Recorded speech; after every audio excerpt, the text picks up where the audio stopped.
we have to study the Kepler's laws. Before that, we have studied the centripetal force and circular motion, which is responsible for the planetary motions or revolution of the planets around the sun. Now, the scientist Kepler has given some laws for planetary motion, three laws for planetary motion. The planetary motion had been observed by astronomers since ancient times before Galileo. All these observations of the planets' positions were made with naked eyes. And with the study of these observations, the Kepler has given three laws for planetary motion, and it is known as Kepler's laws. Now, in first law, it is suggested about the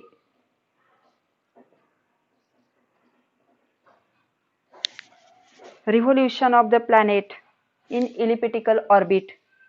Then we have to know what is meant by ellipse.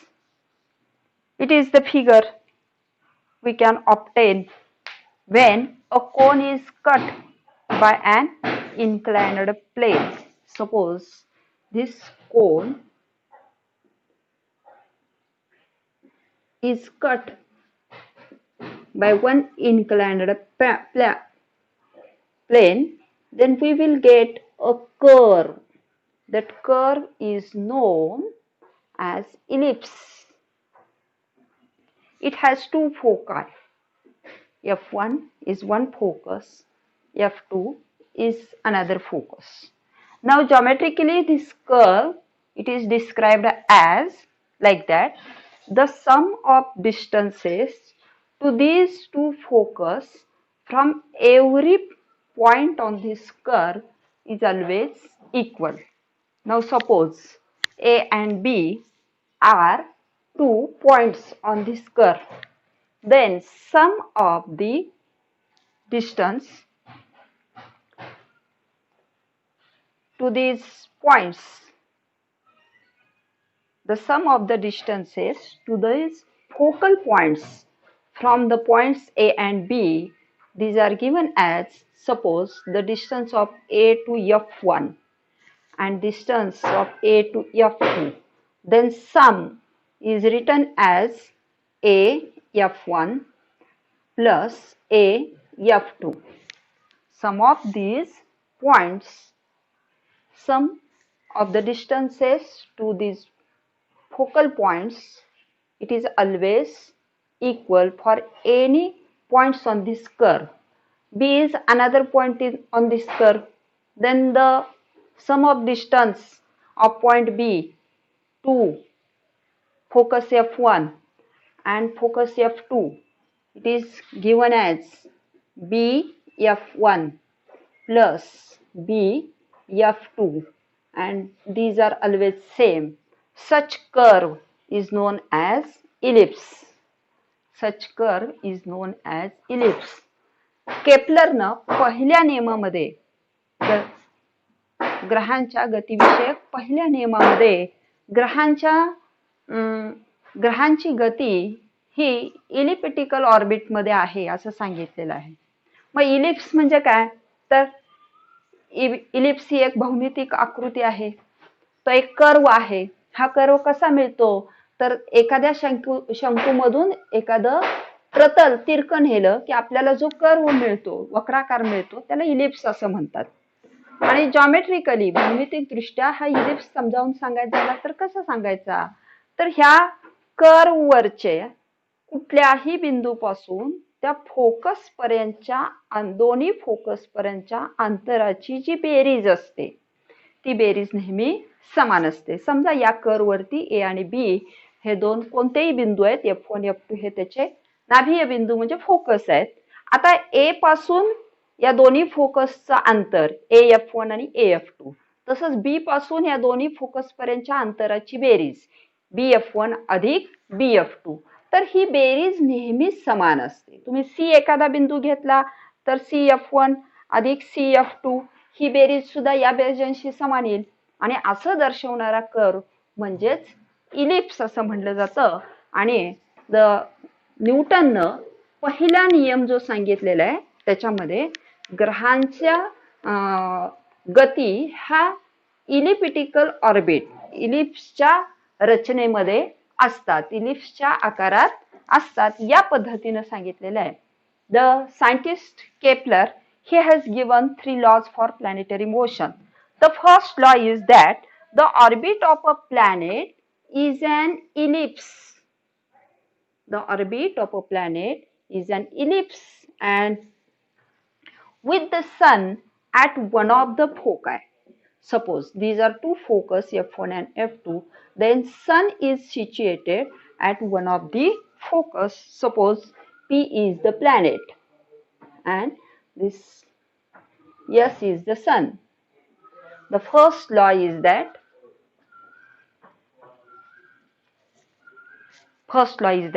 the line joining the orbit of a planet is an ellipse with the sun at one of the foci. This is the first law for planetary motion.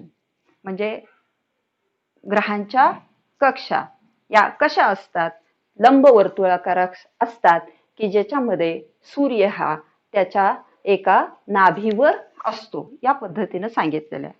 Then the second law of motion. Second law.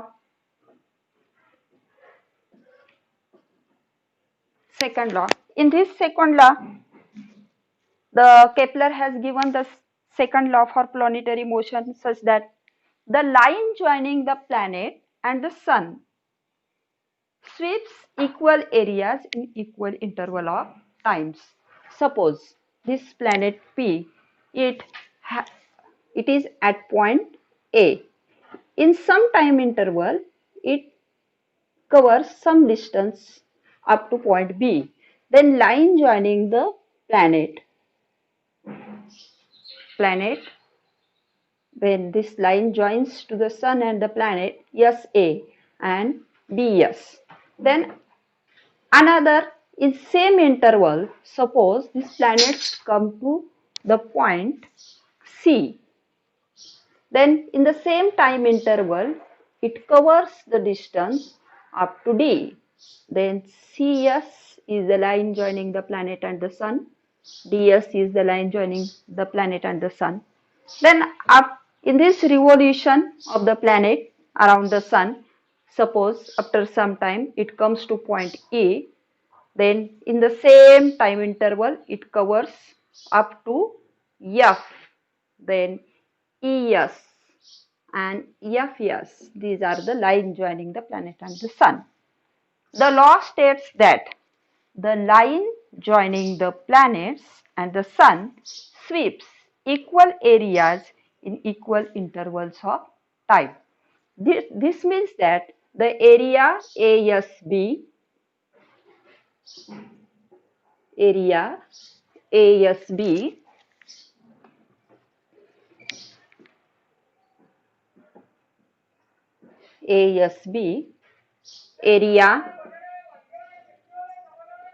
CSD and area ESF,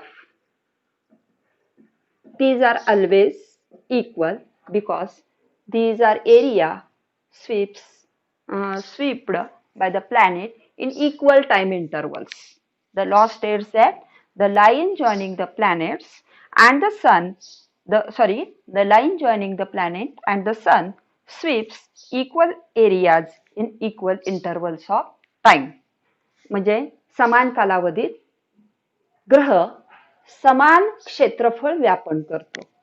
समान कालावधीत ग्रह सूर्याभोवती परिभ्रमण करत असताना समान क्षेत्रफळ व्यापन करतो. इथं प्लॅनेट पी ए पासून बी पर्यंत ज्या टाइम इंटरवल मध्ये जातो त्याच टाइम इंटरवल मध्ये सी पासून डी पर्यंत जातो आणि तिथं व्यापन केलेलं क्षेत्रफळ ASB आणि CSD आहे. तर हे नेहमी समान असतं. इथं AB, CD, EF या अंतराच्या बाबतीत विचार केला तर तुम्हाला अंतर वेगळी दिसतील, पण त्यामागची गोष्ट अशी आहे की हे अंतर कापण्यासाठी लागणारा कालावधी मात्र समान आहे. अंतर कापण्यासाठी लागणारा कालावधी समान आहे. हे केपलरच्या दुसऱ्या नियमाविषयी झालं. The line joining the planet and the sun sweeps equal areas in equal interval of time. From this figure, area ASB, area ASB, area CSD and area ESF are equal. Now about the third law. Third law states that Kepler's third law for planetary motion states that the square of its period of revolution around the sun is directly proportional to the cube of the mean distance of a planet from the sun. Suppose r is the distance of the planet from the sun and t is the time period of a planet to revolve around the sun. Then according to the law is that the square of the period of revolution around the sun, square of its period of revolution, it means planets. Square of planets period of revolution around the sun is directly proportional to the cube of mean distance of a planet from the sun. Cube of mean distance of a planet from the sun. Suppose r is the mean distance of a planet from the sun. R is the mean distance of planet from the sun. T is the time period of a planet to revolve around the sun. Then, according to Kepler's third law, we can write T square is directly proportional to R cube because time period of a planet around the sun is directly proportional to cube of mean distance of a planet from the sun. Now, this is proportionality. It can be written in the equation in this form r cube into k. K is the constant and therefore we can write t square divided by r cube is equal to constant k is equal to constant k. Thus, this is about the Kepler's three laws for planetary motion. It describes the planetary motion.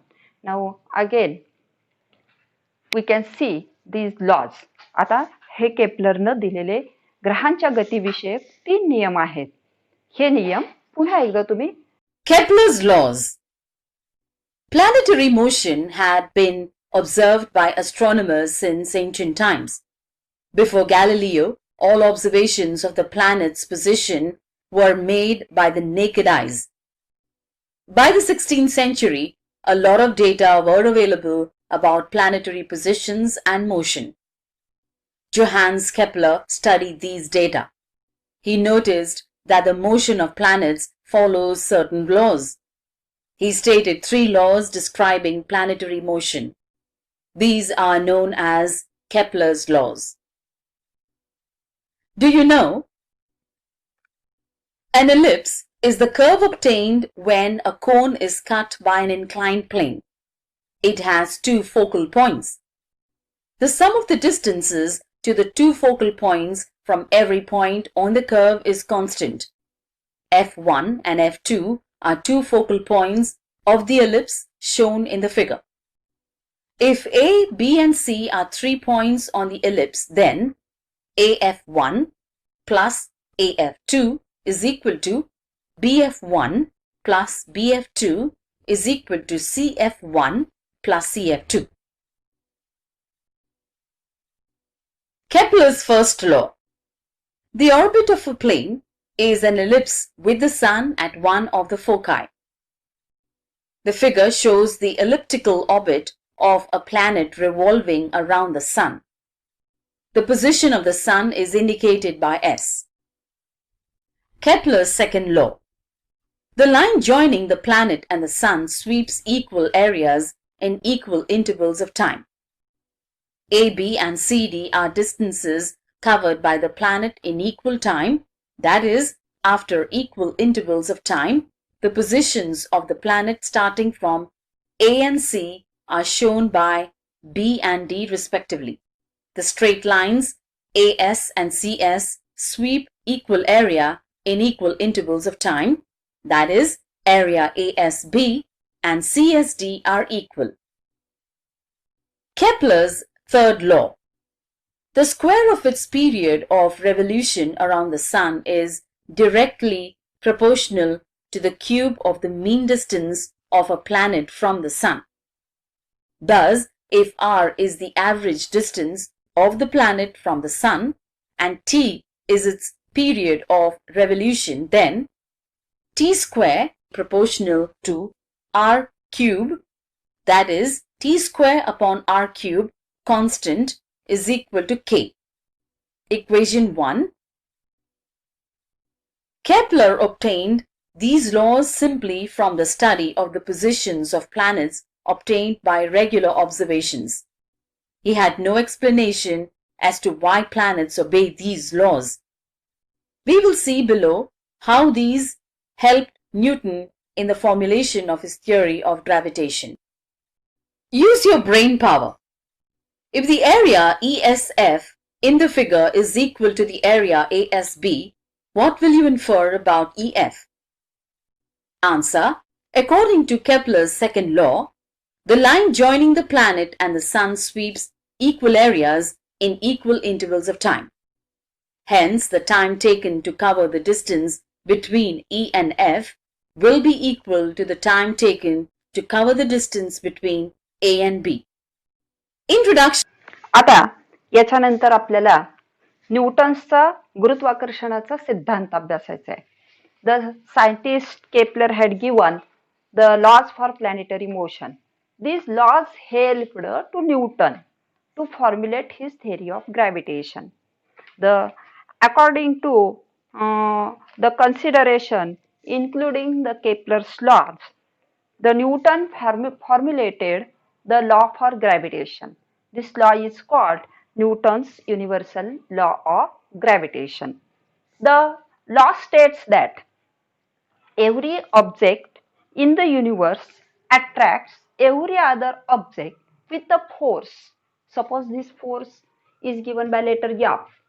Then again in his law he has given the nature of this force. In this law the scientist Newton has given there is a force of attraction between any two objects in the universe. Also he stated what is the nature of this force, how this force is. There are 2 points. Again, this force is directly proportional to the product of the masses of the objects. And second, this force is inversely proportional to the square of distance between them. Again, पुन्हा एकदा हा नियम पहा. न्यूटननं केपलरच्या नियमांचा अभ्यास केला. केपलरच्या नियमांचा उपयोग न्यूटनसाठी त्याची विश्वगुरुत्व सिद्धांताची संकल्पना मांडण्यासाठी केला. विश्वगुरुत्वाचा नियम जो दिलेला आहे त्यालाच युनिव्हर्सल लॉ ऑफ ग्रॅव्हिटेशन असं म्हणतात.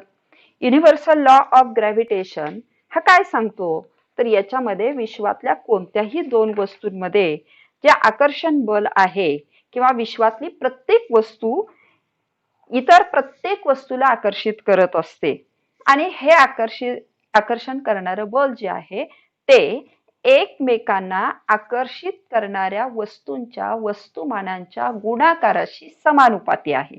हे बल कशा पद्धतीचं आहे त्याचं पण वर्णन या नियमामध्ये केलेलं आहे. त्याच्यामध्ये 2 भाग येतात. पहिल्या भागामध्ये काय सांगितलंय तर हे बल ज्या 2 वस्तू एकमेकींना आकर्षित करतात त्यांच्या वस्तुमानाच्या गुणाकाराशी समानुपाती आहे आणि दुसरा भाग त्यांच्या अंतराशी निगडित आहे. त्याच्यामध्ये काय सांगितलेलं आहे तर हे बल त्या 2 वस्तूंच्या मधील अंतराच्या वर्गाशी व्यस्तानुपाती आहे. म्हणजे थोडक्यात अंतर वाढलं तर आकर्षण बल कमी होणार आणि 2 वस्तूंचं वस्तुमान वाढलं तर आकर्षण बल वाढणार कारण वस्तूंच्या वस्तुमानाच्या गुणाकाराशी समानुपाती सांगितलेलं आहे. अंतराच्या वर्गाच्या व्यस्तानुपाती सांगितलेलं आहे. The Newton's law of gravitation is that every object in the universe attracts every other object with a force.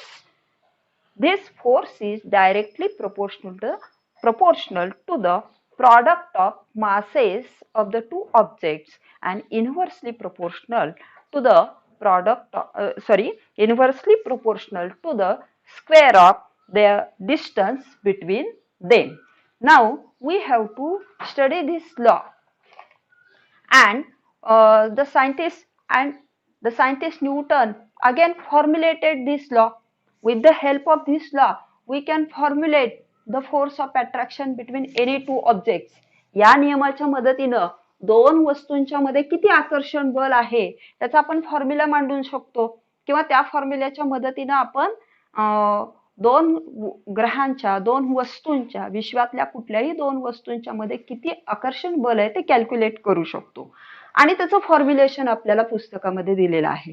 ह्याच्यामध्ये काय सांगितलेलं आहे, suppose there are two objects. This is one object having with mass m1.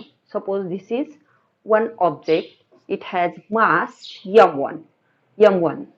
Now there is one another object in the universe. Then this is object number 2 having mass m2.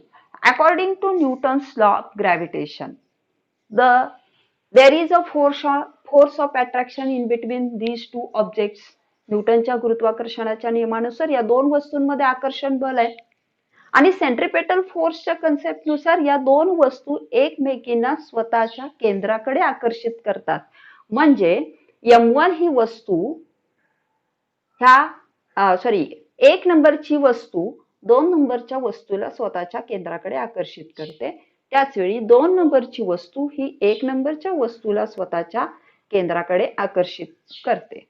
There is a force of attraction F between these two objects.